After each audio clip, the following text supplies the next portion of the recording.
Well, hello and welcome to a talk. Thank you. Thank you.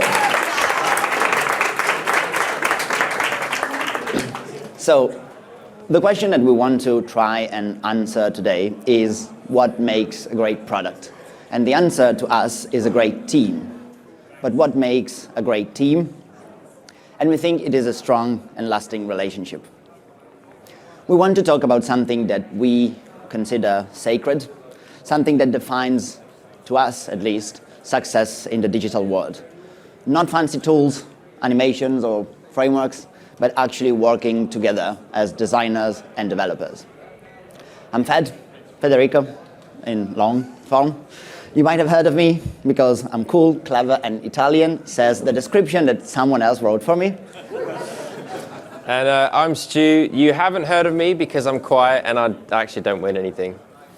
We work together at OFF+BRAND, which sometimes feels a bit like a marriage. And these ones are some of our favorite babies.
So at the start of every project, everything seems to be going perfectly.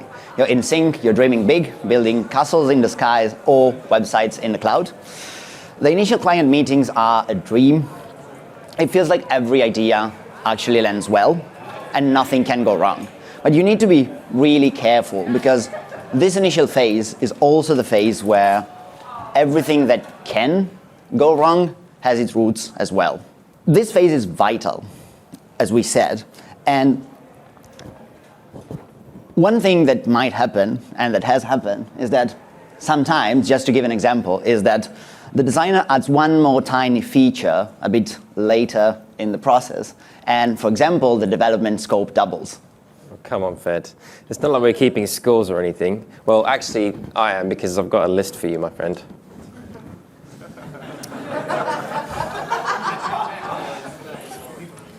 So let's just paint a picture for a minute.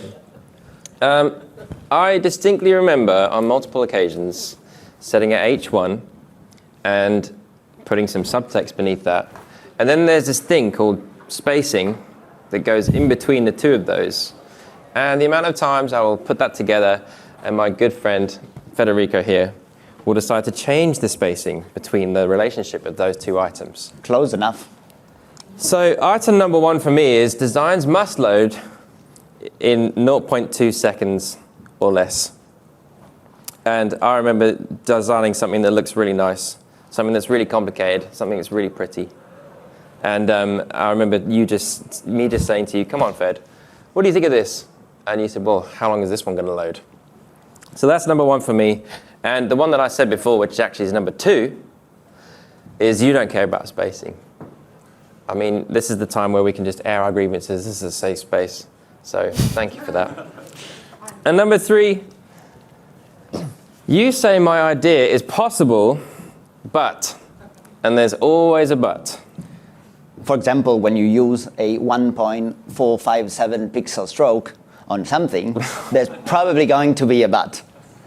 Or the fact that I get 3D designs to be done in 3D, that's a lot of the work we do, but they're actually designed in 2D in Figma, and for some reason we're just expecting them to work in 3D.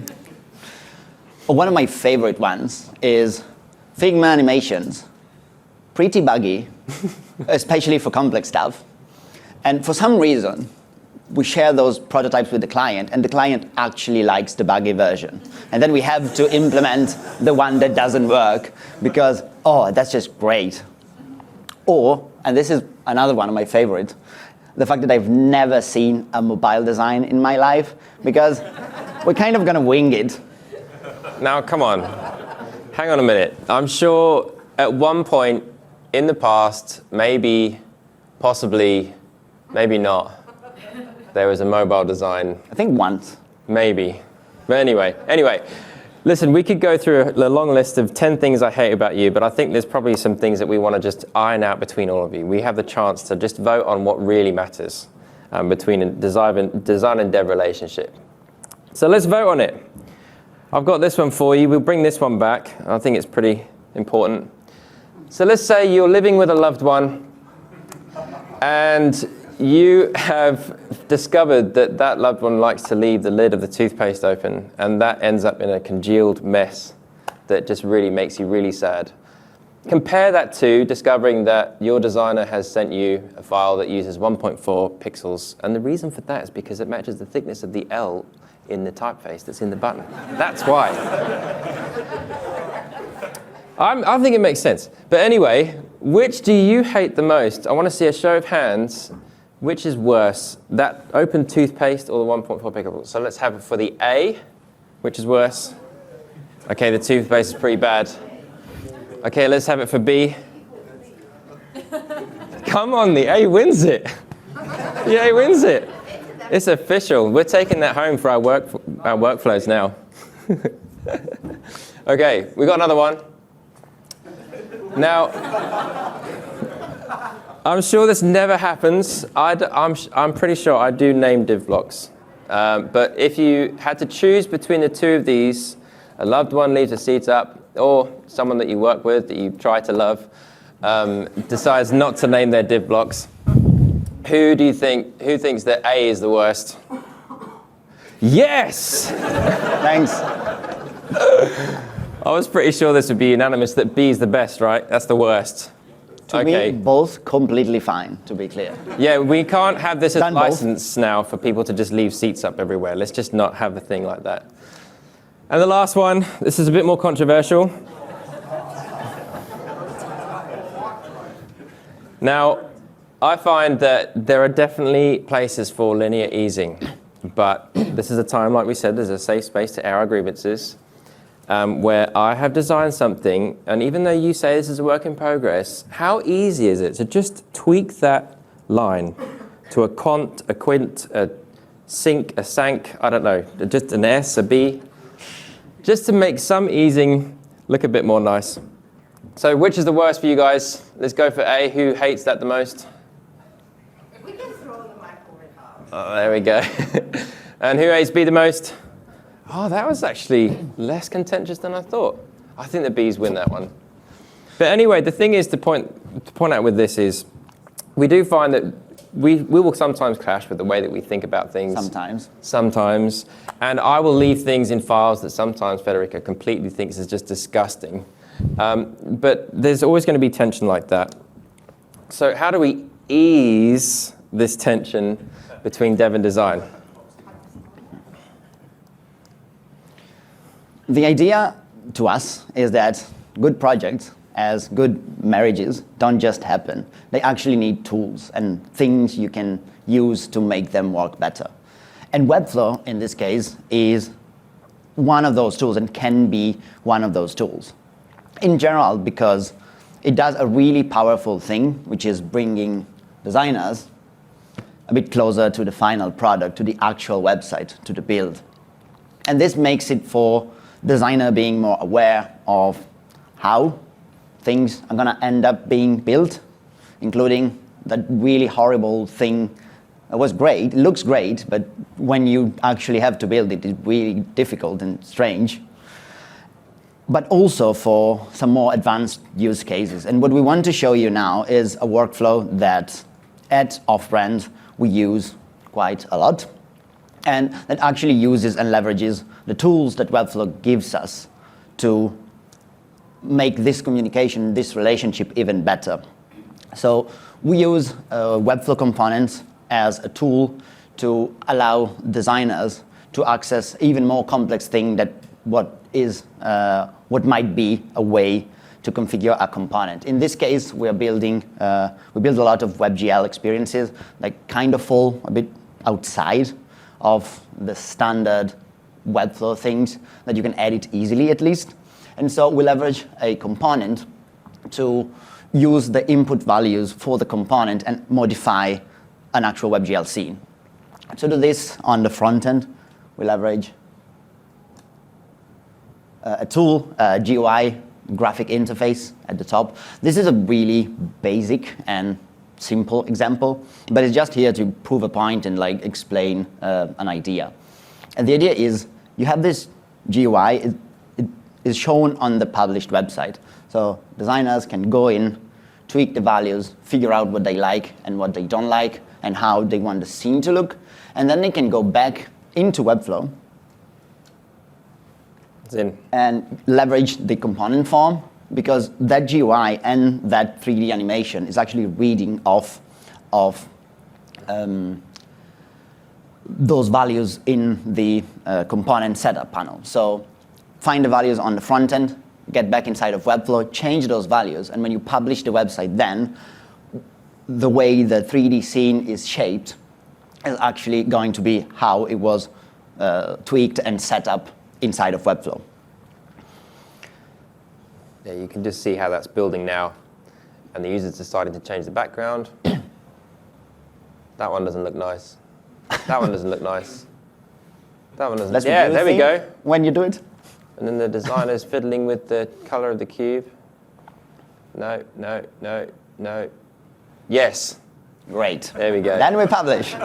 Back into Webflow, change the values, and republish the website. If you want to go to the next slide. So the idea is that tools like Webflow actually act like relationship counselors.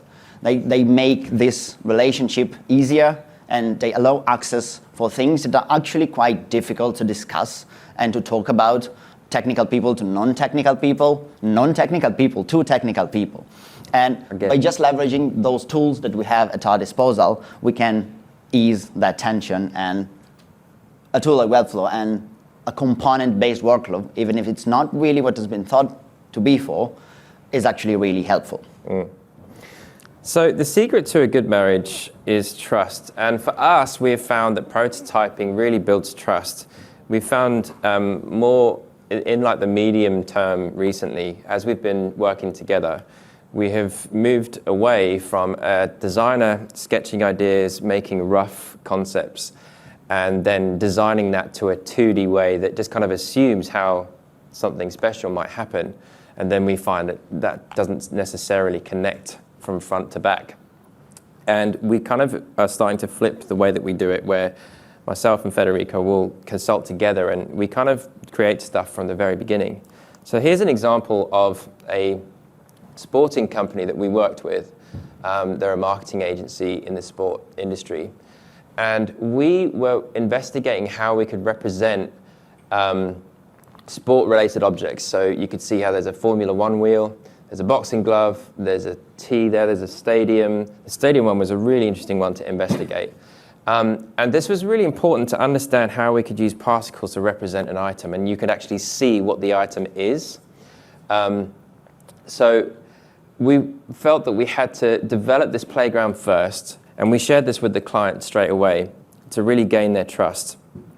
And it meant that this particular client, who themselves said to us, look, we are visual people, so we know what we like when we see it. I don't know if anyone else has heard that before. Yep. Maybe we need a list for clients. Probably we do. So this was just so helpful because it also helped me with my design phase. So if you imagine, we're really in the concepting phase, not near the end. So I could just leverage these things, just take screenshots of it, find the right kind of particle size that worked, and then we would take that from that 3D playground and then move it into actually making that into something I could use to then go into Figma. So it feels a little bit backwards, but the point is you need to lay out a website design to get approved anyway. And that's how we ended up, essentially making sure that what we came up with was something that would end up in the real world. And we knew that what we were promising is what the client would get. So the prototype is like a prenup. It gets everything out in the open before you tie the knot. And a key takeaway for this is we feel that early hi-fi prototypes help avoid late surprises. We do think that when you're trying to achieve something that's a little bit more difficult to realize, especially at the beginning, it's just involving the really smart people that would typically come at the end to come together at the beginning. And that's how you become a power couple. Still working on that, but we're going to get there. So the third idea and concept that we want to explore, we call it going back to date nights. And the thing is that to keep things fresh, you want to explore new ideas together. So R&D is a foundational aspect of what we do, but we strongly believe that R&D should not be an individual thing, but actually a collaborative process. R&D allows us to explore and be ready for when the occasion comes and actually solidifies the way a designer and a developer can work together. A good example of this is on the top left. We had a potential project coming in that was featuring a pretty traditional, if you want, in some sense, 3D configurator. So we built it before the client was even coming in. It was also a pretty easy thing to commit to because it was it's a concept that you can exploit in a variety of different ways. And the way we do R&D is not finished products, not always at least, but we do it in a way that's 60-ish% there in terms of it has all the feature that you might want on it. So this loads the 3D model, has minimal setup for lights and shadow. It actually starts shaded gray. It has a bit of it features the main setup and what we want to explore. As you can see in the top left panel, you can click on the different buttons, not particularly well styled, but that's the beauty of R&D. I don't need to respect any spacing. And you can click on those and this cycles through the material. There was a lot of research also in how the 3D model was set up to make the listing of the different properties you can tweak and all the material just automatic. And we feel it's really strong as a workflow for all the reasons we just said, but also because how Stu was showing before, you can use and flip the script a bit and use development to actually inform design and bring it back to the start. So by working on this type of stuff early, instead of Stu having to ask someone from 3D to do a render that is always going to look a bit different than what you can actually implement in real time, he can just use this and take screenshots and take screen recordings and feature those inside of the design. And this is another way we try to ensure as best as we can to make sure that what ends up in the design is something that's actually achievable and that's going to be what's going to be on the website. Great. And another example you can see is on the top right there. And this was a client that we worked with that is creating kitchen housewares. And the challenge that they laid at our doorstep was to bring their products to life in a 3D way, but still have this perform well, because this is a functioning e-commerce site. So the challenge was there was no preloader allowed, but we still had to feature this amazing 3D kitchen scene. And this is the first iteration that we had to just give them an idea of our experience is telling us we can't have the kitchen scene straight away. We're avoiding a loader. We need this 3D kitchen scene to be on section 2. Not going to load in 0.2 seconds. It's not going to load in 1.2 seconds. And experience also told us that, gee, we're already having a model show up here at the very beginning. This is a I think it's a griddle. Yeah, I think it's a griddle. And that's already something that needs to load. So we thought, well, the sky, how are we going to execute that? We thought, okay, that's probably going to be like a 2D asset somehow. That's what our experience is telling us.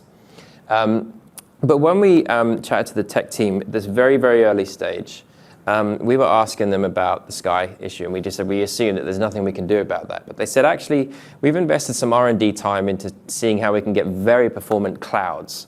And it seems like a little detail, but we were so excited to find out that not only did we manage to create a 3D scene below the fold, but we managed to come up with something that just felt much more tangible, and you could see how the clouds there. What's up with that color? Yeah. You can see the clouds there. They're interactable with the mouse. So we managed to produce a 3D scene at the very top and below.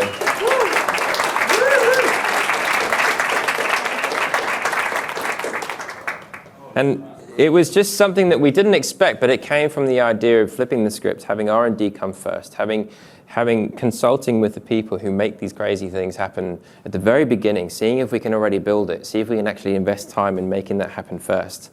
So yeah, we were just so excited that we managed to actually pull it off because someone had invested the time. So lastly, we have this point of thinking that innovation comes from both sides, but even better when both sides are working together. And in conclusion, I've got a few takeaway points for you here. So confirm final features with all parties before developing. That seems pretty much standard. It also helps not having your development scope doubling at some random point during the build. Why is that? Is that my fault? It kind of is. Fiddling around with stuff a bit. Okay, well, we've worked it out now. That's why we're doing all this, because we now do it the other way around so that I don't mess up your... therapy for us, basically. Okay, yeah, basically. And compromise is key to a happy-ish marriage. I think we look happy-ish, don't we, together? Early hi-fi prototypes, right at the very beginning, as early as you can, helps avoid late surprises. And innovation comes from both sides.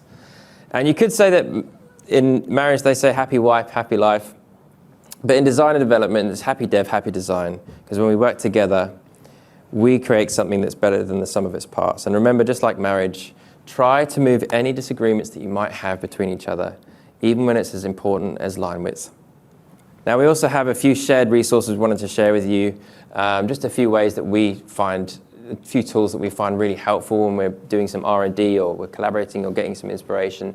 And also we've made this little WebGL 3D playground that Fed talked us through so that you can have a little play and see how the components and the WebGL things interact. If there's any questions, otherwise we just go out and have coffee. Please. We're having a talk on the way home. The lo-fi prototype. Yes. What was that done in, or was that literally just a frame? It was like a frame-by-frame thing. Was that literally just of the 3D? before you built it? Yeah, it's like a low poly. Oh, the kitchen scene one? We can go back through slides. Yeah, Come on then, there was the have a look. kitchen sink, there was the 3D configurator box stuff. No, it was way later on. Oh, this one, yeah. No. No? Before this. Oh, okay. Oh, maybe it was one. I don't know. Maybe that. Yeah, Wait, let's go back, hang on. I don't like Google Slides. This one. Yep. Is that Yeah. literally just you've exported a bunch of JPEGs, or is it built in something where you're able to pull all this together? Oh, so the client, they already had some renders. They had some rendered files of these products. And because at the time, it was really down to me to just try and think essentially what would the structure be. I just had to somehow learn how to use Blender a little bit. And I just basically turned it a little bit, took a screenshot, turned it a little bit, took a screenshot, just did that myself. That's just me. I'm not very technically savvy, really. And then But, the yeah. design, what is that in Webflow, or is that like? Oh, that's good old Figma. Just Okay, cool. Yeah. Just one slide after the other, make sure everything is labeled the same, make sure everything's not in different layers. And then you can click next and it should magically just move to the next one. So you weren't tempted to put that into Webflow at this point? It was literally like, let's just put it all together by hook or by crook and get something that we can actually show. No, this one particularly, we wanted to just try and visualize the structure of it, because the client, the way that they build their products, and they're actually in a new phase of everything. So, and also they were creating a campaign, a really whimsical campaign. I don't know if anyone in the States has seen the Bella ads that they've brought together, where it involves a yellow submarine, it involves going out of space, and all these products are living in that way. So it was kind of more of a fluid structure to this. So we only went into the high fidelity side of things a little after finding out this structure first, because otherwise we would have done the high fidelity stuff that would have got drastically changed. So, does that help? Yeah. Thank you. Anyone else? And The actual, like, the final scene, was that done with WebGL? it is in WebGL. There's a big scene done in a smart way, so we're pre-rendering everything and just having shadows and basically everything inside of, like, baked inside of the textures, and the thing flying, and then there's another plane with a projected. It's not a question. It looks sick. That was good fun, and we were really pleased that it came together, especially without a preloader. A bit different. What's that? The colors look a bit different. Yeah, the in color final product. Just that to be is clear. something else. It's like one of those old Instagram like filters you used to put on stuff. How does it work on mobile? I'll have a look. If you go to BellaHouseWares.com, I think, and you'll see you can't see as much of the kitchen scene, unfortunately, but it's still it works lovely. We like it. What does the timeline look like for such a project? Ooh, I think it depends a lot. Like, this was also pretty big e-commerce, so like this thing is actually a pretty small part of a gigantic effort. yeah. I mean, for the whole site itself, which was more traditional e-commerce, sort of bringing it together. I want to say, I mean, Ross might help me out here, but the development time for the site itself. Well, from contracting, about 6 months. Yeah, about 6 months. Just not that much. But I'd like to say that the WebGL scene kind of, that seemed like it came together a bit more quickly. Yeah. So, yeah. Any thoughts from anyone else? Yeah, go for it. Are you tempted by Spline at all, or do you feel like how much can you get out of Spline, basically? For me personally, I'm trying to learn Spline because, again, like I spent like a good part of a day just trying to work out how to turn this thing in Blender. I couldn't do it, and I also had to open up the griddle thing. That I found that impossible. So I think just being able to move that thing into Spline, I've started to learn how, and Spline feels a lot easier to me. So for me, I find that I can probably get ideas across a bit quicker to the guys that really know how to build it. But I think if you're able to build natively, you finish. I think yourself on our because side, it's yeah. yours. I think for the type of things we do, is not really what we're looking for. So but it's an amazing tool for actual like quick mockups, and we're pushing for designers to actually use Spline. Yeah. Because it gets really tricky. Like, imagine trying to describe that thing with words to someone that has to build 3D because 3D doesn't exist and make that thing. So, and like, this is also a reasonably straightforward one, but like when we're talking effects, strange shapes, things changing shape and stuff like that is really tricky. So having Spline as a tool, I think is really helpful, at least for the design phase and also to make quick mockups for clients. At the same time, like, the development of Spline is going really fast. So Yeah. I wouldn't rule out that in a few years it's actually going to be quite viable as an option for at least the most simple things. Yeah. Because I don't know, you can't model in Spline. I think you can do some modeling. Create primitives like that. It's not Spline. But I think you can do something, Yeah. like cubes, cylinders, and things like that. Maybe even moving around some polygon scaling and everything. You usually still want to get a model. Like, the model is eventually going to be done by a professional. Usually, like in this case, I think the client had those already. So Yeah. But we had to clean them up a little. yeah, they're pretty terrible usually, but it's a good start. Yeah. That's great. Where did you net out with performance? So you're having like an animates rendering on the hero and something that animates behind that. How's the performance in Safari? Safari is surprisingly not that terrible for WebGL. When you say not that terrible, is that like We hold a really low bar for Safari, to be clear. So, but it actually works quite well. I think there's a few things that you can do to make Safari play a bit nicer, to an extent. Chromium-based browsers usually are a bit more. try explaining this? Yeah.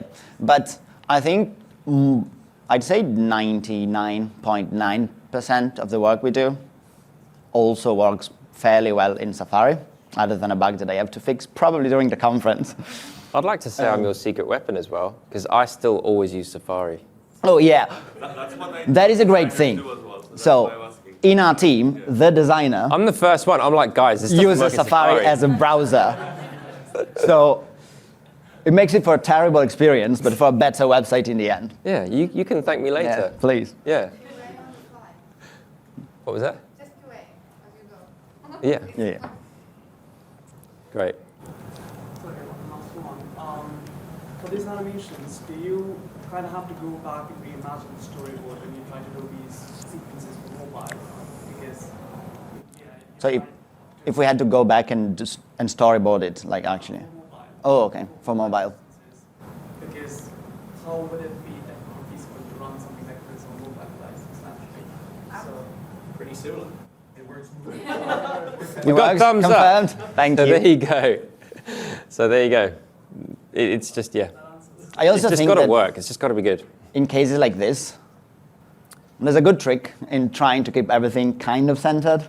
Yeah. Because when you make it in mobile, it's not going to need to be like redone from scratch. Yeah. And just get squished and works. Obviously, then you're going to have text and things like that, so you need to play around those things a bit. Yeah. But The client made us sweat a little because originally we said when it's on mobile, we'll just have 2 products.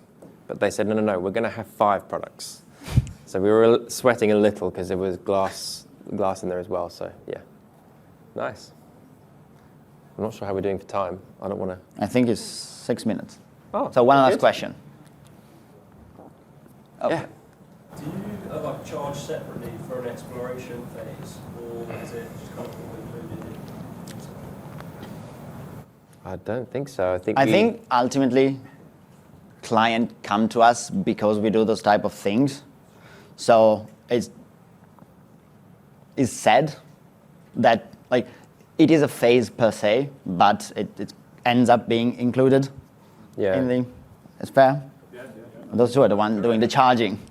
We have when we pitch for the work, we tend to try and create a very simple, almost animation of what we tend to do, because people tend to come for us for that kind of thing.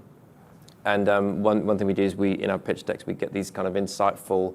This is how you could explore a website in different ways using WebGL and 3D and things like that. So it's right from the beginning. It's very clear, and it's just all packaged together. Yeah. Anything else? Right. What if you need to swap the product? Do it like We actually got that exact question. We literally had to do that, yeah. We had to swap the bowls around, change the product, change the color of the vase, change the grain of the wood. And that was because they were working in tandem on this campaign. So they had a real set that they had built, and they wanted to try and match the grain of the kitchen more. So we didn't really get access to the grain of the kitchen until a lot later. And then, yeah, we got there in the end. Yeah. So how many people work on a project like this? Do you have like a 3D designer in-house to deal with this kind of stuff, and then a developer to develop the WebGL? We usually work with teams, I'd say, like few developers, few designers. We have 3D designers in-house. A few, actually. So, Yeah. and really good ones as well, which helps a lot, especially if they know how if they're not 3D designer for renders only, but actually with the idea of WebGL in mind, makes it way easier. They're like creative 3D. Yeah. So Yeah, they also know like how to optimize things and stuff like that. Like we have specialists in just getting models from client and making them from 3 million polygons to like 1,000. So pretty like specific. There's a lot people. to do. Yeah. There's a lot to do. Yeah. Oh, sorry. Oh, hey. What you do? Hmm? Is that what you do? Do you make or do you model? Or do you just optimize? No. So I'm He a models as well. pretty bad 3D modeler. So for simple things, I can do it. I tend not to do it. I'm mostly focused on like actual WebGL development and development. I know enough to be helpful and to be able to direct the people I'm working with that do the models. But when modeling gets complex, I try and run away and have someone else take care of that, because there's people that are way better than me. When you say WebGL, is it WebGL or is it 3JS that you We use a variety of tools. 3JS is one of the main ones. We also use OGL, and sometimes we do things in more native WebGL. It depends a lot. Like the old Webflow homepage, because there was a really big focus on performance and load times, and 3JS is significantly bigger than some other libraries. We went for OGL, that's just a minimal wrapper. Just makes it a bit more convenient and not as time consuming and just writing WebGL like from scratch. But so a bit of convenience, but really fast and almost light. The Bella one is 3JS. Yeah. Anyone else? Yeah? 30 seconds? Oh. We're not answering questions. Oh, that was it. What about you? Yeah. How do you batch together like client revision requests? So it's not like one on Monday, one on Tuesday. Can you quickly fix this? I think we tend to time box our QA into like a week typically, if we can. Like with this one we did, we booked that into a week. And then we have a cutoff, leaving our devs a few days of cutoff. We're locking all the QA at this point. No more. We're not doing any more. Anything else is extra. Yeah, that's phase 2. We like the phrase phase 2. Yeah. Cool. I think we probably need to wrap for time. Yes. So. Thank you so much. Everyone.